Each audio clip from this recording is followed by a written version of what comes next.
Yui Amemiya est un étudiant à l'université un peu geek, très asocial et qui n'a pas d'amis, encore moins de petite amie. Mais un jour, il rencontre une princesse qui lui propose de devenir son chevalier dans le but de sauver la planète entière de la destruction. Mais avant tout cela, c'est juste un autre jour dans la vie de Yui alors qu'il se réveille et s'apprête à aller à l'université quand il se rend compte qu'un lézard est sur sa poitrine. Il devient immédiatement terrifié et jette le lézard, mais celui-ci continue de revenir. Le pire, c'est que le lézard peut aussi parler et lui dit qu'il doit sauver le monde. Le lézard parlant s'appelle Noah, et il explique à Yui que le monde est sur le point d'être détruit, et pour le sauver, il doit son aide. Yui en a marre de ses bêtises, et jette le lézard une fois de plus avant de partir pour l'université. Cependant, sur le chemin de l'université, il trouve à nouveau Noi sur son épaule, et cette fois, il est extrêmement persistant. Réalisant qu'il ne peut pas se débarrasser de cet agaçant lézard, il décide d'accepter son destin et arrive à l'université. Alors, cela aurait été extrêmement drôle si les gens avaient revu un lézard au look comique sur ses épaules. Mais heureusement, lui seul peut voir le lézard.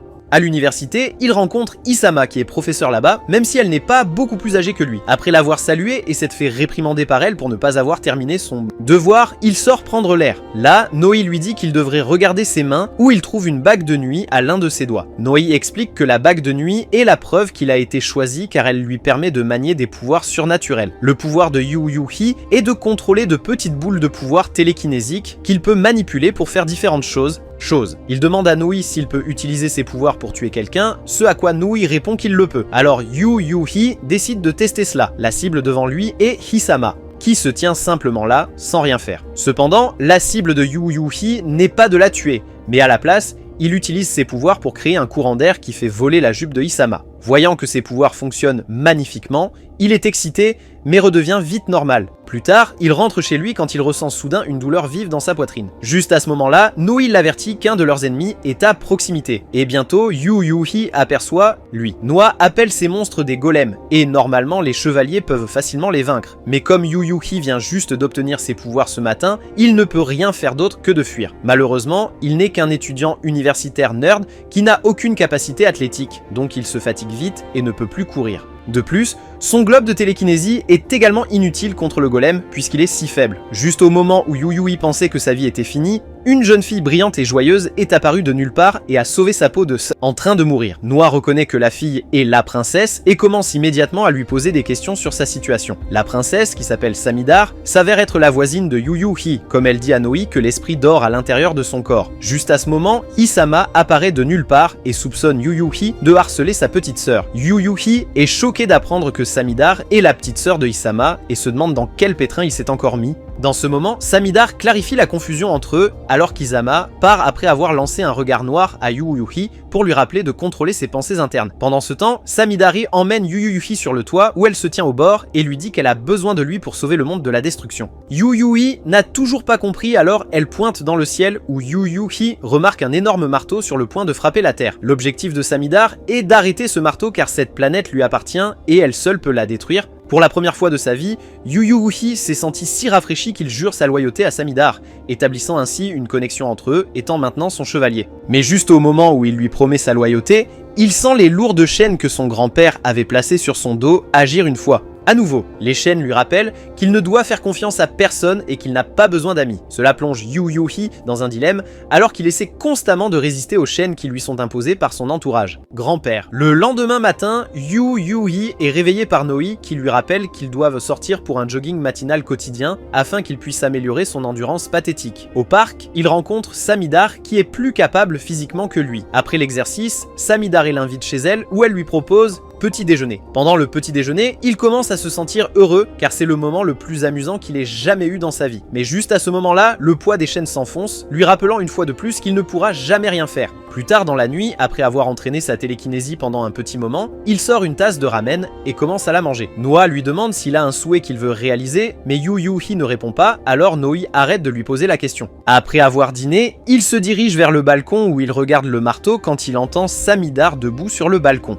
Alors, elle lui attrape les mains et l'emmène sur le toit comme si elle pouvait voler. Samidar lui dit qu'il ne devrait pas être surpris puisqu'il peut voler aussi, mais Yui lui rappelle qu'il ne peut pas, ce à quoi Samidar répond qu'il pourra certainement un jour et qu'il volera plus haut que tout le monde. C'est pourquoi elle l'a choisi parce qu'il sera celui qui l'emmènera au marteau et là, elle détruira. Le lendemain matin, Yui est de nouveau en train de faire du jogging quand soudain un golem apparaît et attaque. Lui, Yui essaie de s'enfuir mais il n'y parvient pas car il y a la rivière derrière lui. Heureusement pour lui, Samidar le sauve pour la deuxième fois, ce qui le fait se sentir inférieur car il est censé la protéger et non l'inverse. Désespéré, il essaie de sauter par-dessus la rivière en utilisant sa boule de télékinésie comme des pas, mais il court au milieu et tombe directement dans l'eau. Il attrape un rhume et tombe malade, alors Samidar vient s'occuper de lui et l'encourage en haut. Là, Yu lui raconte comment il avait ramené un ami à la maison, mais que son grand-père n'était pas du tout content, alors il l'a enchaîné et l'a enfermé dans une pièce pendant 3 jours. Samidar le console et lui dit qu'il devrait aller voir son grand-père pour résoudre son traumatisme une fois pour toutes. Elle lui demande de ne pas s'inquiéter car elle l'aidera à détruire toutes les chaînes qui l'entravent, lui. Après que Yu se rétablit, il rend visite à la maison de son grand-père où actuellement sa tante vit à côté, lui. Après s'être reposé un moment, il se dirige pour prier pour son père qui était détective et est mort en poursuivant un criminel. Pendant ce temps, sa mère l'a quitté quand il n'était qu'un enfant et il n'a plus jamais eu de ses nouvelles. Après avoir prié pour son père, il se rend dans la chambre de son grand-père pour lui rendre visite. Lui qui semble malade, mais il se lève quand même du lit et s'excuse auprès de Yui. Il est extrêmement désolé d'avoir toujours essayé de piéger Yui dans ses idéologies alors qu'il n'était qu'un enfant. Il lui dit qu'il a maintenant appris que peut-être que tous les êtres humains ne sont pas les pires, surtout depuis que sa tante a commencé à vivre avec lui et le reste de sa famille. Yui, cependant, est extrêmement en colère contre lui parce que son grand-père a ruiné toute sa vie. Et maintenant, il pense qu'il peut simplement effacer toute cette douleur avec juste quelques mots. Incapable de contrôler ses larmes, il sort de la pièce et se dirige vers les bois pour se vider l'esprit. Mais là, il est pris en embuscade par un golem qui est encore plus fort que le dernier qui l'a attaqué. Yui ne peut que courir pour se sauver, car cette fois, aucune Samidar n'est là pour le sauver. Mais après avoir couru un moment, il s'épuise et s'évanouit immédiatement à cause de la blessure à la tête. Dans son rêve, il rencontre Samidar, qui semble un peu différente de la vraie, mais elle lui donne de la motivation en disant qu'elle le récompensera avec un bisou s'il peut vaincre cela. Golem. Étant un homme pervers célibataire, Yui s'enthousiasme et pense immédiatement à un plan pour vaincre le golem. Il trouve bientôt la solution et saute directement en bas de la colline, mais ralentit sa descente en utilisant sa télékinésie. Le golem, quant à lui, n'est pas capable de survivre à la chute et se brise. Juste après cela, Yui reçoit un appel de son cousin qui lui dit que leur grand-père est dans un état extrêmement grave. Yui se souvient qu'il lui reste encore son vœu, alors il l'utilise pour guérir son grand-père. De cette façon, il peut briser les chaînes sur son corps et devient libre. Yui retourne chez lui, où il reprend sa vie normale. Lors de sa session d'entraînement habituelle avec Samidar, il tombe sur une personne étrange qui s'avère être un autre chevalier, tout comme Yui. Bien que Yui soit le chevalier lézard, cette personne nommée Angetsu est un chevalier chien. L'objectif de Angetsu est de tester la force de Samidar et après l'avoir combattu, il se rend compte qu'elle n'est pas si mauvaise. Bien que Angetsu soit toujours beaucoup plus compétent qu'elle et soit capable d'esquiver toutes ses attaques. Après un moment, lui et son chien, Luto, partent et Yui rentre aussi chez elle. La nuit, il fait un rêve étrange où il rencontre à nouveau Samidar, mais cette fois, elle le récompense par un baiser pour sa victoire contre l'ennemi. Golem. Le lendemain matin, Yui et Samidare rougissent tous les deux après s'être vus car ils se rappellent du rêve. Mais ils détournent le regard et arrivent au parc où ils rencontrent à nouveau Angetsu qui propose de s'entraîner avec Samidar. Une fois l'entraînement terminé, Angetsu supplie Samidar de lui donner des mangas shoujo car il s'y est vraiment intéressé. Samidar l'emmène chez lui où il rencontre Isama pour la première fois et tombe immédiatement amoureux. Elle, Yui, devrait apprendre de lui que les femmes plus âgées sont toujours meilleures. Après avoir dîné avec eux, Yui rentre chez lui quand il est attaqué par un autre golem, mais cette fois, il n'y a pas de colline pour qu'il puisse utiliser sa stratégie précédente. Heureusement, Angetsu arrive et le sauve du danger. Golem. Yui est surpris de voir Angetsu gérer le golem si facilement et se demande si Angetsu est un meilleur choix pour Samidare pour conquérir la planète. À partir de ce moment, Angetsu continue de le suivre car il veut se rapprocher de Isama. Il le trouve même à son université où Yuki apprend de Isama que Angetsu a un jeune frère nommé Mikazuki, qui est aussi étudiant à son université, mais qui n'est pas venu à l'université depuis longtemps. Plus tard, Yui découvre que Angetsu s'est introduit chez lui et regarde de l'animation japonaise comme s'il habitait là. Après avoir regardé l'animation japonaise et parlé des pouvoirs de la nuit, il se dirige vers la maison de Samidar pour dîner. Et là, il rencontre le père de Samidar, qui est apparemment un auteur. Ils apprennent aussi que Isama le déteste parce qu'il est un père irresponsable qui rentre rarement chez lui. Les pères japonais n'échappent jamais aux accusations de ne jamais être à la maison. Du moins, c'est ce que pense Isama de lui. Mais en réalité, c'est juste un papa occupé qui essaie de rendre ses enfants aussi heureux qu'il le peut. La seule raison pour laquelle il est rentré à la maison était l'anniversaire de Samidar, et il voulait le fêter avec ses enfants chez lui. Pour organiser l'anniversaire surprise parfait pour Samidar, Hisama demande à Yuuhi d'emmener Samidare dehors toute la journée et de la laisser se promener. Dans le « Oh !» En attendant, ils peuvent tout préparer pour son anniversaire. Pendant que Yuuhi et Samidar déjeunent, Samidar part pour une pause toilette et c'est là que son père vient parler à Yuuhi pour savoir s'il l'aime. Après avoir obtenu tous ces détails, il lui dit qu'il ferait mieux de prendre soin de sa fille à l'avenir ou il lui coupera la viande. Plus tard, le soir, Yuuhi et Samidar rentrent chez eux où Hisama et son père avaient organisé une fête d'anniversaire surprise pour elle. Angetsu est également là pour les aider et ils passent tous un bon moment ensemble. Après la fête, Samidar et Yuuhi ont une conversation sur le toit où Samidar mentionne qu'elle était autrefois extrêmement malade et qu'elle n'a pu vivre et devenir plus forte que grâce à l'esprit nommé Anima à l'intérieur de son corps. Elle sait qu'après la fin de cette guerre, elle mourra. Alors elle demande à Yuuhi s'il est prêt à mourir avec elle. Yuuhi, qui n'a plus que Samidar dans son cœur, accepte immédiatement sa demande et promet de mourir avec elle. Cela incite également Yuuhi à devenir plus sérieux à propos de sa quête de force, alors il demande à Rangetsu de l'enseigner. Là, Rangetsu lui raconte son histoire et comment son père l'a toujours entraîné à être un super-héros. Malheureusement, contrairement aux super-héros, il ne pouvait pas voler. Angetsu mentionne également que sa volonté de devenir un héros est morte après que son chien de compagnie nommé So est mort en protégeant son petit frère à sa place, lui qui est resté figé. Mais Angetsu croit en Yuuhi qu'il deviendra un héros parce que lui seul a la capacité de voler. Juste au moment où il s'apprête à commencer l'entraînement, il sent un golem prêt à tendre une embuscade. Il décide de poursuivre le golem, mais il est extrêmement puissant et rapide.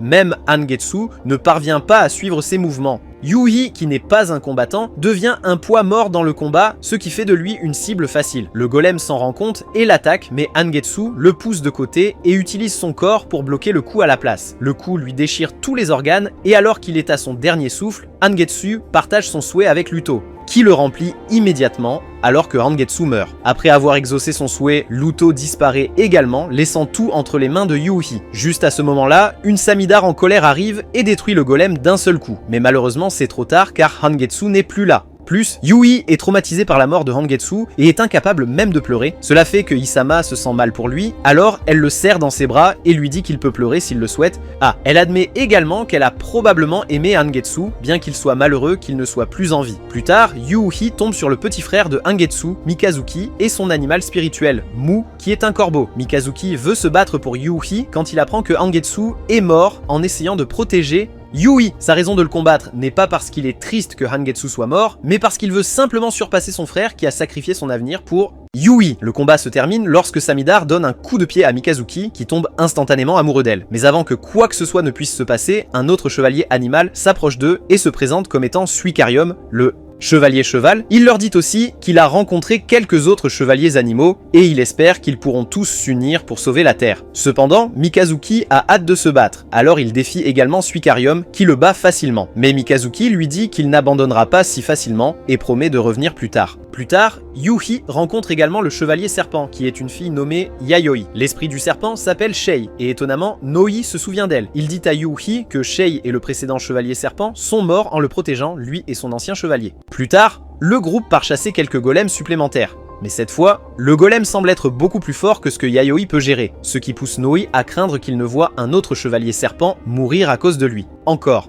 Il supplie donc Yuuhi de sortir de son état traumatisé et d'aider Yayoi. Yuuhi trouve enfin le courage de se lever alors qu'il poursuit le golem. À cet instant, Yuuhi réalise qu'il peut utiliser toutes les techniques de Angetsu, ce qui lui permet de vaincre le golem. Mais juste avant qu'il puisse briser le golem en morceaux, un autre golem apparaît et dévore le précédent pour devenir encore plus grand. Le golem à 7 yeux est extrêmement fort et bien au-dessus du champ de jeu de Yuuhi, donc il ne peut que reculer tout en essayant de protéger Yayoi de tout danger. Heureusement, Samidar arrive à temps et donne un coup de pied au golem si fort qu'ils ne peuvent même pas voir où il est allé. Une fois le combat terminé, les larmes que Yuuhi retenait depuis tout ce temps commencent finalement à couler et il se rend compte que Angetsu était bel et bien un ami défunt, même s'ils ne se sont rencontrés que pendant une période si courte. Tant, Yuuhi réalise que le dernier souhait de Rangetsu était qu'il acquiert ses compétences afin de devenir plus fort et de devenir le héros qu'il n'a pas pu être. Mais c'est ce qui énerve Mikazuki, qui essaie encore une fois de se battre pour Yuuhi. Mais cette fois, Yuuhi est capable de tenir tête à Mikazuki.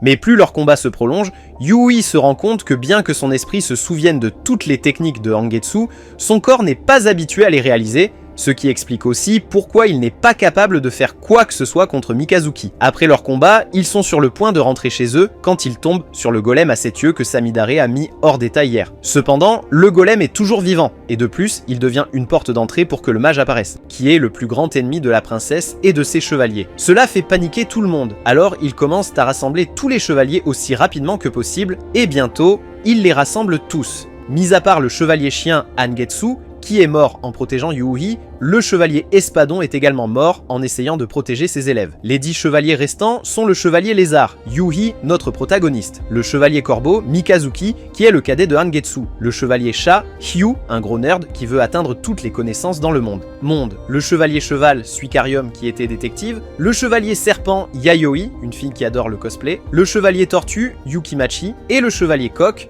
Subaru, qui était le disciple du chevalier poisson épée déchu, le chevalier menthe religieuse, Hanako, qui a du mal à montrer ses émotions, le chevalier souris, Taru, qui adore cuisiner, et enfin, le chevalier hibou, Tayu, un collégien introverti. Samidare les convoque tous et fait un grand discours sur comment ils vont vaincre le mage Animus et protéger la terre du marteau biscuit. Après la réunion, tout le monde repart de son côté. Yayoi rentre aussi chez elle où elle se déguise en personnage d'animé et demande à Shay de la prendre en photo. Là, elle mentionne aussi comment elle a rencontré Shay pour la première fois et comment son souhait était de s'assurer que sa famille et ses parents sourient quand il meurt. C'était une demande assez étrange, mais Shay l'a accepté et Yayoi a créé un lien avec Shay et est devenu le serpent. Chevalier. Plus tard, Samidare et Yui tombent à nouveau sur Suicarium qui leur propose de déjeuner. Au déjeuner, il leur parle de sa famille et leur dit qu'il a une femme et un fils. Il leur dit aussi qu'il était détective, mais lorsqu'il a appris que le chef de son entreprise ne respecte même pas l'application de la loi, sérieusement, il a décidé de quitter le travail. Là, il a rencontré Danse, son esprit cheval, qu'il a contracté, et il est devenu le chevalier du cheval. Après avoir déjeuné, ils retournent tous à leurs propres endroits. Plus tard dans la nuit, Yuhi se retrouve à nouveau dans un rêve avec Samidare. Il lui demande pourquoi il est le seul chevalier à apparaître dans le rêve. Samidare répond que c'est parce que seuls ceux qui sont invités par l'anima peuvent apparaître dans le rêve.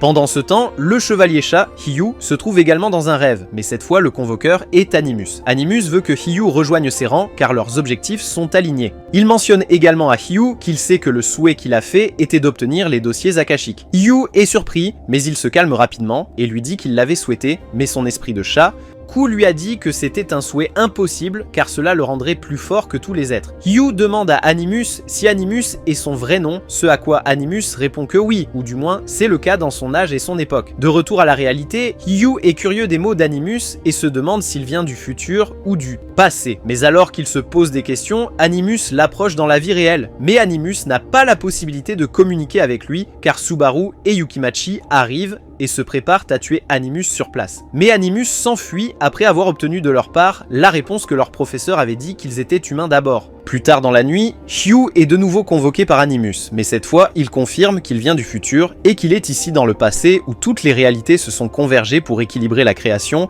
Destruction. Il se dit le dieu de la destruction, mais puisque son corps est celui d'un humain, il a malheureusement un désir et c'est de tout savoir dans le monde. Malheureusement, ses ennemis sont les chevaliers qui ont le potentiel de devenir aussi forts que lui, donc il doit les éliminer d'abord. C'est pourquoi il veut recruter Hyu, mais Hyu lui dit d'aller se faire voir car il n'y a pas moyen qu'il le rejoigne. En disant cela, il montre à Animus le vœu qu'il a obtenu du coup, qui est sa mise à niveau à son champ de maintien, maintenant connu sous le nom de la création. Champion, son champ de création lui permet de créer des golems, ce qui surprend Animus, qui n'aurait jamais pensé qu'un chevalier y réfléchirait. Cela, mais malheureusement, Animus avait déjà un plan de secours, et c'était le chevalier hibou, Tayu. Tayu utilise son champ de chaos pour détruire le golem, alors qu'Animus lui dit que Tayu n'est pas seulement un chevalier animal, mais aussi son propre chevalier. Mais Tayu lui demande de ne pas trop se laisser aller, car il n'aime aucun eux. Il considère à la fois Hyu et Animus comme des monstres, car aucun humain sain d'esprit ne penserait comme eux. De retour dans le monde réel, Hyu est excité car il se dit que si devenir un monstre est nécessaire pour protéger cette terre,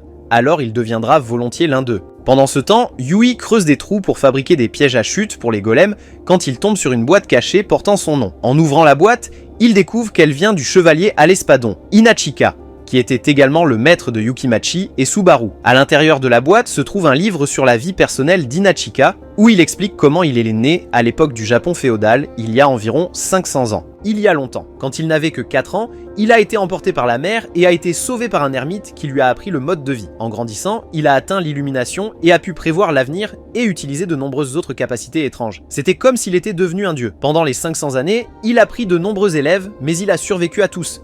Mais avec le temps qui passe, il a commencé à réaliser que ses pouvoirs diminuaient et bientôt le moment de sa mort est venu. Alors avant cela, il a pris 2 de ses derniers apprentis et c'était les 2 filles, Yukimachi et Subaru. Il leur a tout appris et juste un mois plus tard, son heure de mort est arrivée. Il a combattu courageusement contre un golem et a enseigné à ses élèves que vivre n'a pas d'importance s'ils rejettent leur humanité. Ils doivent se rappeler avant tout qu'ils sont d'abord des humains. Les 2 filles sont attristées par sa mort, alors dans leur colère et leur désespoir, elles sont capables de libérer une puissance bien supérieure à leurs limites actuelles et terrassent le golem. Après avoir dit au revoir à ses élèves, il rend son dernier souffle et laisse son dernier espoir à Yuhi, qu'il voyait comme la personne la plus importante du futur. Après avoir terminé le livre, Yuhi expire profondément car c'était beaucoup d'informations à digérer. Cela lui confère également une grande responsabilité car maintenant il porte les espoirs de non seulement Samidar mais aussi ceux de Angetsu et d'Inachika. Avec une telle responsabilité, Yuhi devient encore plus sérieux alors qu'il commence à s'entraîner encore plus intensément avec tous les autres animaux. Chevalier. Un jour, il s'entraîne lorsque Mikazuki suggère qu'il devrait faire une excursion à la mer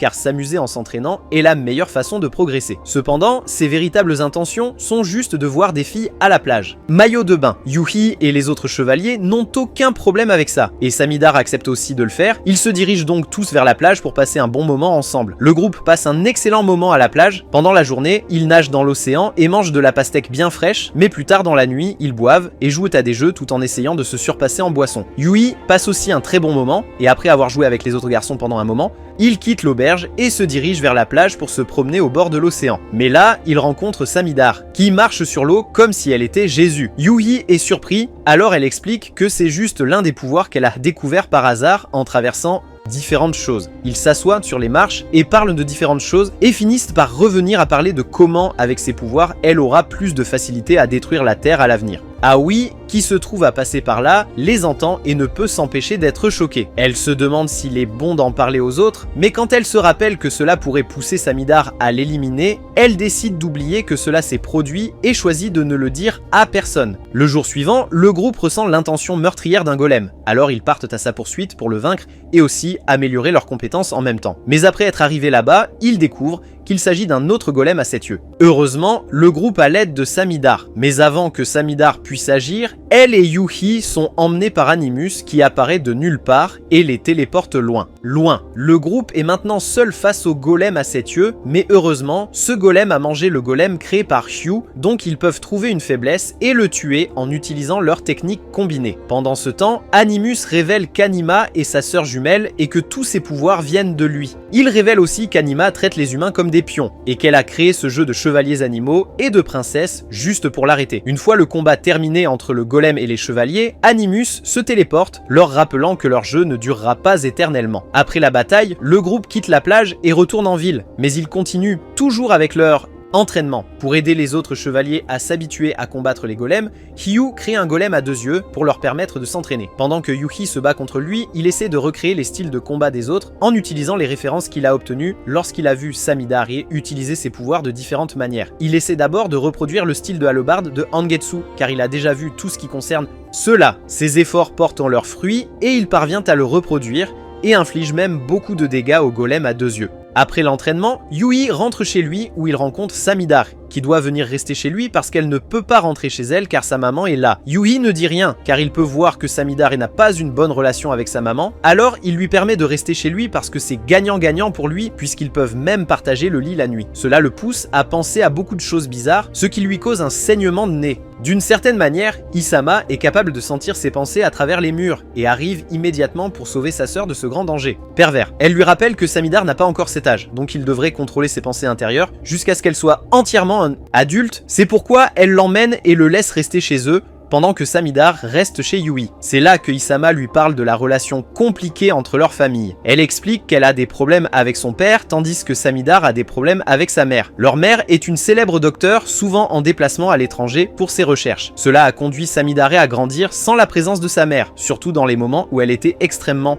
malade. Yuhi se sent mal pour elle, alors il incite Hisama à parler à Samidar et à résoudre leurs problèmes familiaux. Même s'il le dit, il fuit aussi ses propres problèmes familiaux, car il n'a pas encore parlé à son grand-père une seule fois après avoir souhaité qu'il soit dans pleine santé. Isama est d'accord et confronte Samidari à propos de tout cela. Cela provoque un énorme drame, mais finalement ils parviennent à se réconcilier et Samidar parvient même à parler à sa mère après un temps extrêmement long. Yui trouve également le courage de confronter sa relation avec son propre grand-père, donc après avoir parlé à lui, il est capable de réparer ça aussi. Pendant que tout cela se passe, Animus sent que sa sœur jumelle, Anima, s'est enfin réveillée de son sommeil. Bientôt, Yuhi la rencontre au parc lorsqu'il s'entraîne, et elle vient à côté de Samidar et ne dit rien, et reste simplement assise là, à le regarder s'entraîner. Yui se sent gênée, mais ne dit vraiment rien. Plus tard, elle convoque tous les chevaliers à un endroit spécial où elle pose sa main sur le cheval et le transforme en licorne. Le chevalier cheval normal se transforme soudainement en le chevalier licorne mythique. Après avoir transformé le cheval, Anima part sans dire grand chose et tout le monde est également téléporté chez eux. Plus tard, Yuhi est chez lui quand il sent la présence d'un golem et se dirige immédiatement avec le reste de la bande pour le vaincre. Malheureusement, Samidar ne peut pas venir cette fois car elle est très malade. Elle fait promettre à Yuhi qu'il ne mourra pas avant de le laisser partir.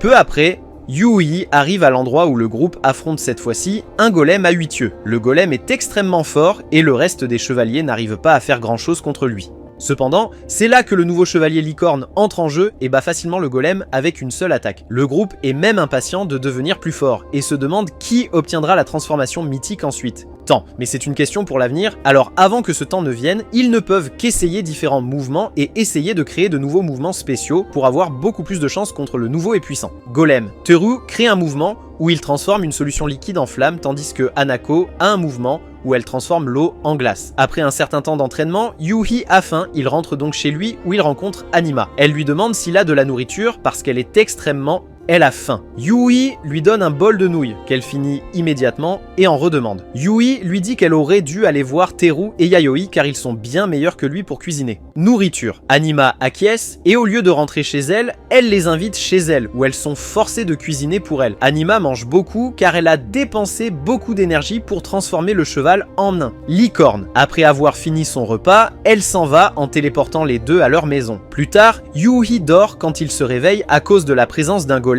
une fois. Encore, il se précipite immédiatement à l'endroit où il trouve également les autres chevaliers. Cependant, cette fois, le golem à 8 yeux est encore plus fort et Suichiru n'est pas capable de le vaincre tout seul. Le groupe doit unir leurs forces pour le vaincre et après avoir subi de nombreuses petites et grandes blessures, malgré les blessures, ils parviennent finalement à le vaincre. Dans un flashback, Teru se souvient de comment lui et Hanako ont rencontré pour la première fois leurs esprits animaux. L'esprit souris de Teru choisit souvent ceux qui sont lâches et la menthe de Hanako choisit souvent ceux qui sont sans émotion. Teru sait que Hanako est l'un de ces sociopathes qui n'ont pas beaucoup d'empathie et remords. C'est pourquoi, lorsque les esprits leur ont demandé quels étaient leurs souhaits, Hanako a immédiatement choisi de tuer un tueur en série juste parce qu'elle en avait envie. C'est ça. Teru sait qu'Hanako se fiche totalement de la vie ou de la mort de quelqu'un au point où elle ne se soucie même pas d'elle-même. Possède. C'est pourquoi son souhait était que, si jamais Hanako subissait une blessure mortelle, l'esprit de la souris la soigne pour qu'elle retrouve la pleine santé. Quelques jours plus tard, le groupe est occupé par ses propres activités lorsqu'ils sentent une présence terrifiante d'un golem. Bientôt, ils arrivent sur les lieux et cette fois Samidar est avec eux. Mais Animus avait aussi un plan dans sa tête. Esprit. Il utilise un tas de golems borgnes pour diviser le groupe. Cela les empêche de combiner leurs pouvoirs pour vaincre les golems aussi facilement. La stratégie s'avère fonctionner extrêmement bien et le groupe a du mal à continuer à se battre.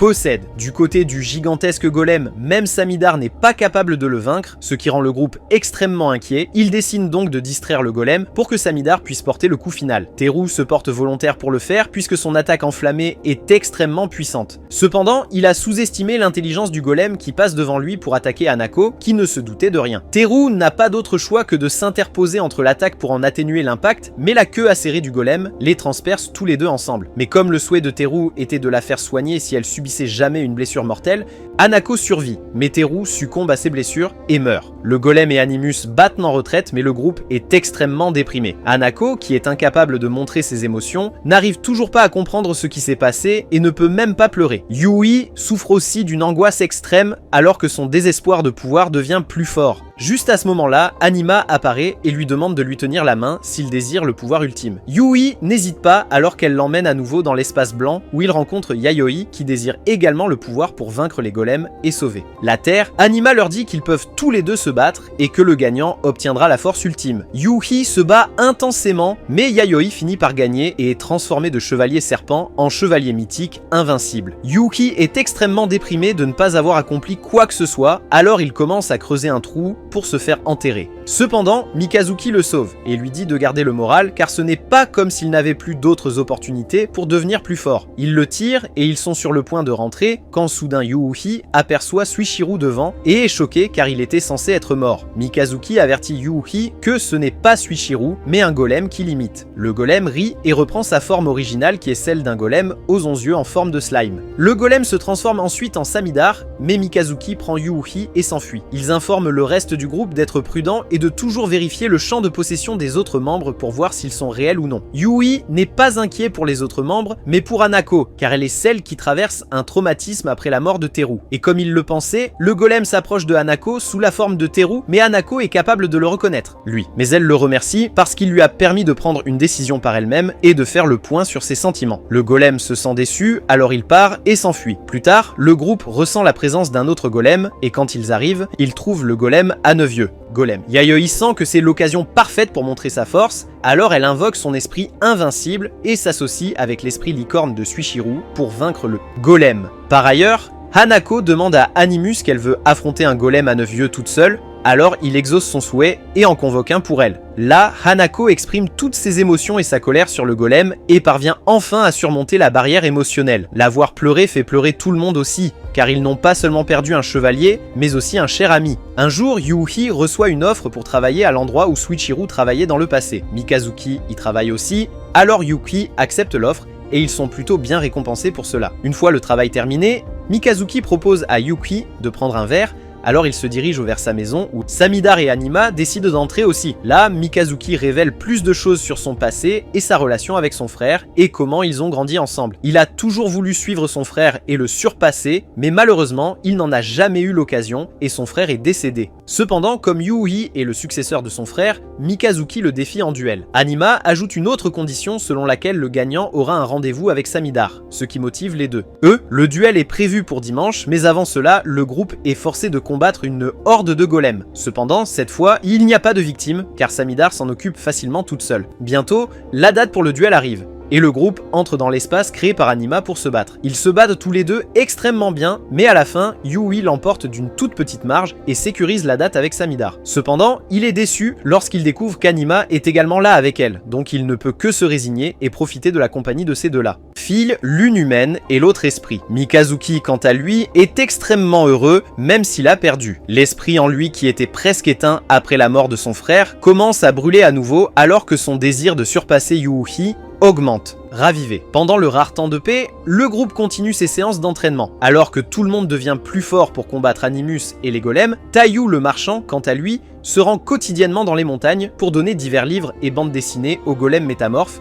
qui aiment en apprendre plus. Connaissance. Mais un jour, lorsque Taiyu distribue les livres aux golems changeant de forme, il ressent la présence de l'intention meurtrière de l'essaim de golem.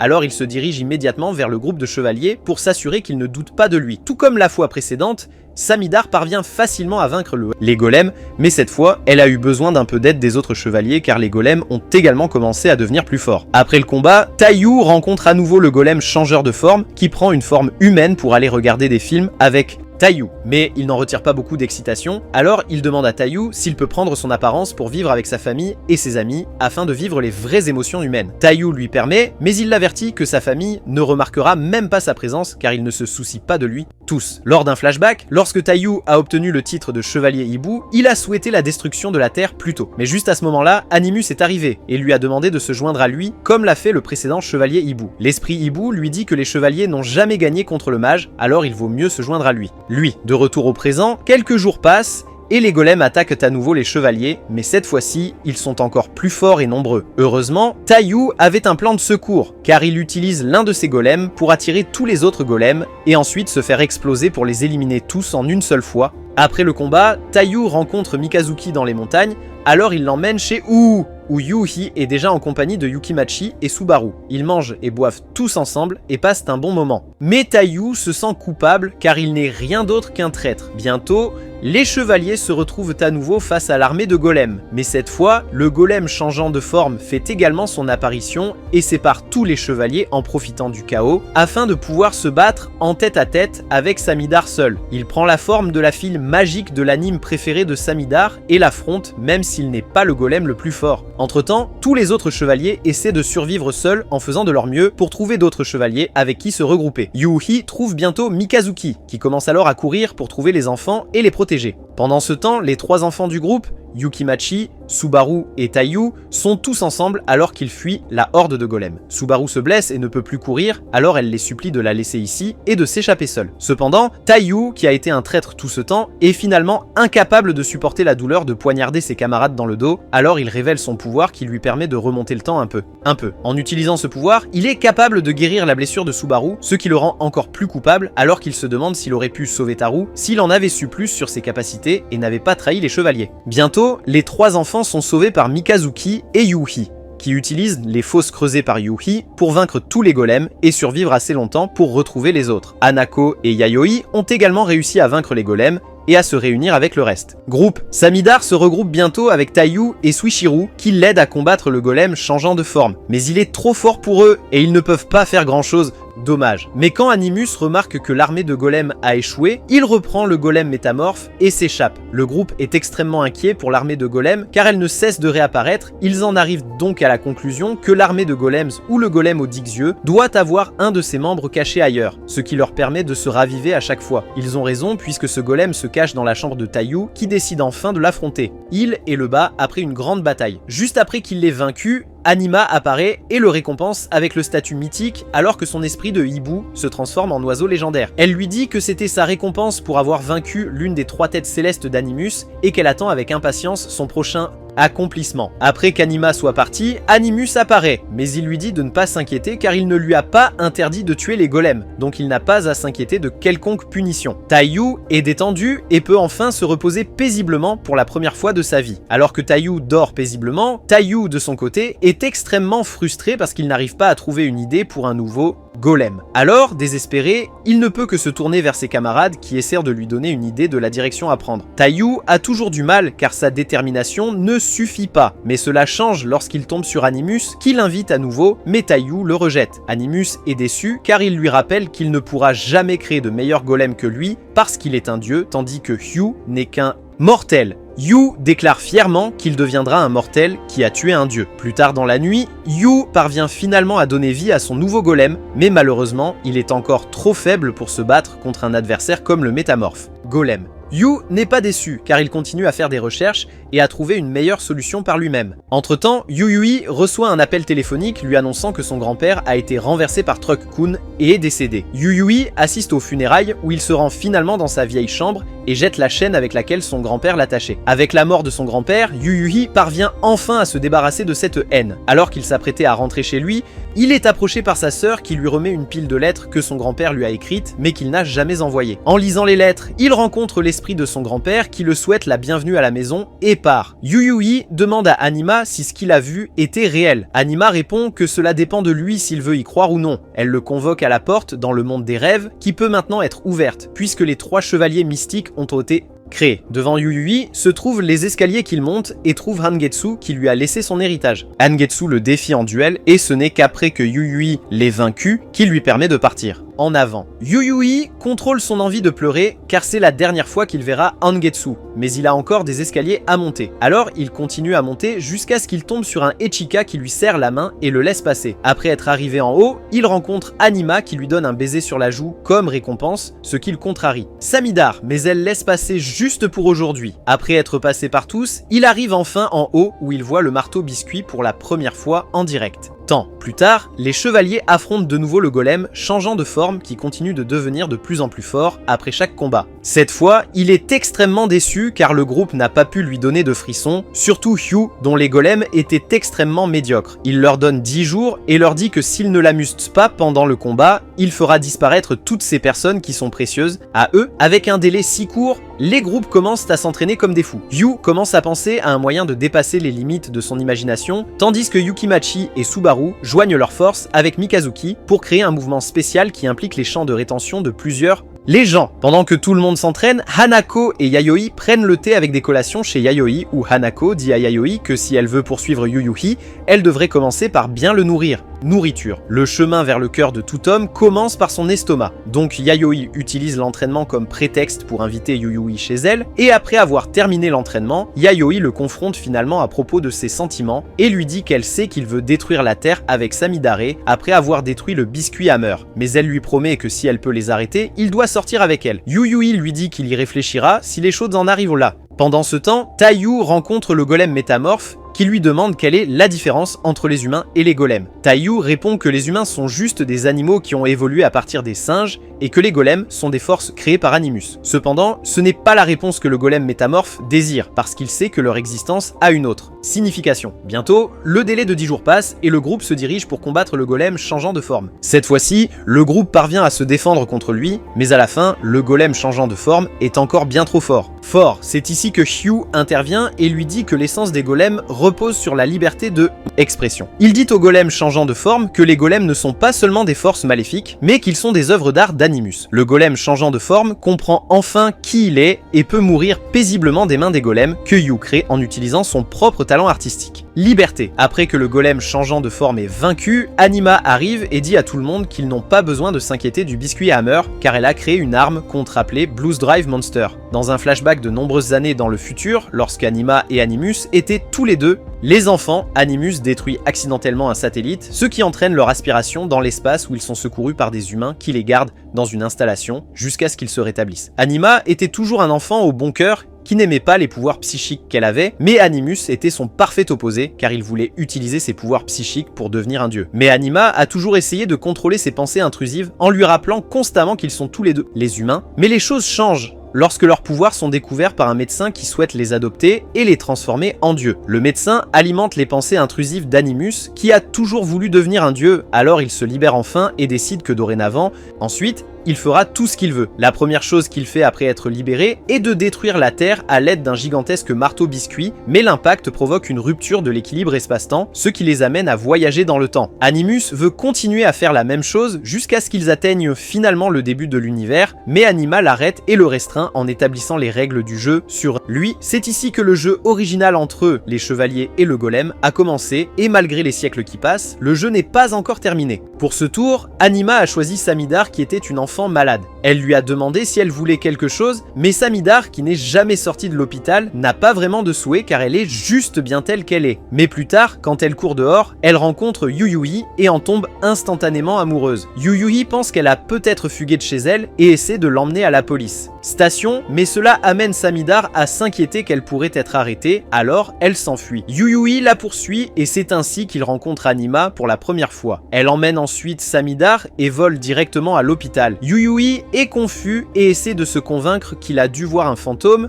Pendant ce temps, Samidare, qui n'avait aucun intérêt pour la vie, devient soudain obsédé par Yuyuhi et souhaite également posséder la Terre. Anima promet d'exaucer son souhait et c'est ainsi que leur lien est formé. De retour au présent, le jour de la bataille finale est enfin arrivé alors qu'Animus amène le groupe sur leur dernier champ de bataille où il invoque son dernier et 12e golem. Le dernier golem est extrêmement grand et fort, mais le groupe s'est entraîné à combiner leur champ de retenue en une seule attaque combinée géante qui leur permet de le vaincre. Golem. Après que le golem soit vaincu, Animus devient fou et abat son marteau biscuit pour détruire la Terre. Cependant, à ce moment-là, Anima téléporte Yuhi et Samidare dans le monstre Blues Drive. Là, elle explique que seul Yuhi peut opérer le monstre Blues Drive, car sa connexion avec eux deux est la plus profonde. Elle demande donc à Yuhi de se faire confiance, d'aller de l'avant et de sauver la Terre de la destruction. Détruit. Yuhi commence à marcher dans le vide alors que sa volonté crée le chemin pour lui. Pendant qu'il court vers le centre de contrôle, il rencontre ses moi passés et futurs qui lui donnent le pouvoir de marcher encore plus vite. Bientôt,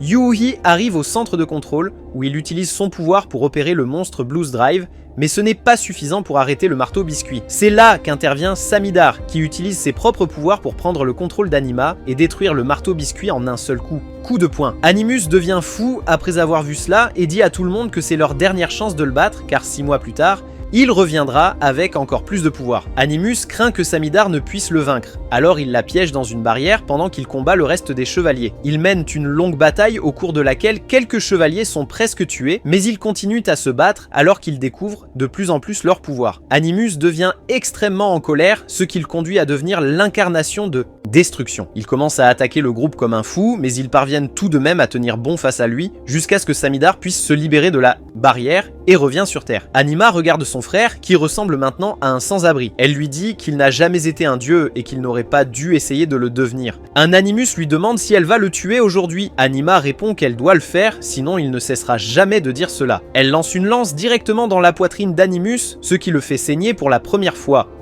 Voir le sang sur ses mains fait réaliser à Animus qu'Anima avait peut-être raison et qu'il n'a jamais été un dieu. Après la mort d'Animus, Samidar révèle à tous qu'elle va maintenant détruire la Terre. Tout le monde est choqué, mais Animus confirme, tout comme Yayoi. Les chevaliers essaient d'arrêter Samidar, mais Yuuhi les empêche d'interférer, car il leur dit que lui seul a le droit d'arrêter Samidar car elle est la personne. Il aime, Samidar a toujours su que Yuuhi l'arrêterait si elle essayait de détruire la Terre, alors elle est prête à se battre contre lui. Yuyu était prêt à se battre contre elle, mettant toute sa force pour l'arrêter. La bataille a duré ce qui semblait être une éternité, alors que les Samadères ressentit une pointe de déception de ne pas avoir pu l'arrêter, mais comme elle avait promis de détruire la planète, elle croyait ne pas avoir d'autre choix que de tenir sa promesse. Les autres chevaliers regardaient, confus, incapables de comprendre ses motivations, jusqu'à ce qu'Anima prenne enfin la parole. Anima a expliqué que Samadair avait été un enfant malade avec une maladie terminale pour laquelle il n'y avait pas de remède. Émus par son histoire tragique, les chevaliers se sont ralliés à Yuuhi. En s'appuyant sur le pouvoir de l'amitié, ils ont uni leurs forces et lui ont donné un dernier coup de pouce. Avec une détermination renouvelée, il atteignit la Samadair déclinante et prit ses mains dans les siennes. Les yeux de Samadair s'illuminèrent alors qu'elle avouait qu'elle l'aimait plus qu'elle ne tenait à la planète, tellement qu'elle ne souhaitait plus la détruire. Et ainsi, la bataille prit fin. Anima, ayant accompli son but, partit et emporta les pouvoirs de tous avec elle. Un par un, le groupe et leurs compagnons spirituels disparurent dans des adieux émouvants. 10 ans plus tard, la vie avait évolué. Yuuhi est devenue détective, rejoignant une agence fondée par Suikairu, qui avait autrefois suivi le même chemin. Subaru et Mikazuki, liés par leur camaraderie, ont commencé à sortir ensemble. Hanako a ouvert son propre restaurant pour réaliser le rêve de Taru de devenir chef cuisinier Puentelyu, autrefois considéré comme un traître, s'est inscrit à l'université déterminé à forger un avenir meilleur que celui de ses parents. Yoi, après avoir été rejeté par Yuyu, a trouvé l'amour avec Hayao. Ils se sont mariés quelques années plus tard. Hayao est devenu professeur d'université, tandis que Yoi a embrassé la vie de femme au foyer dévoué. Yu Komachi est devenu professeur de collège et a commencé à sortir avec Tuyu, qui lui avait autrefois sauvé la vie. Dans la scène finale, Yuyu et Samadair marchent main dans la main, enfin libres de toute menace pour leur monde. C'est tout pour aujourd'hui. Si vous avez aimé notre vidéo, aimez-la et abonnez-vous à notre chaîne pour plus de contenu incroyable.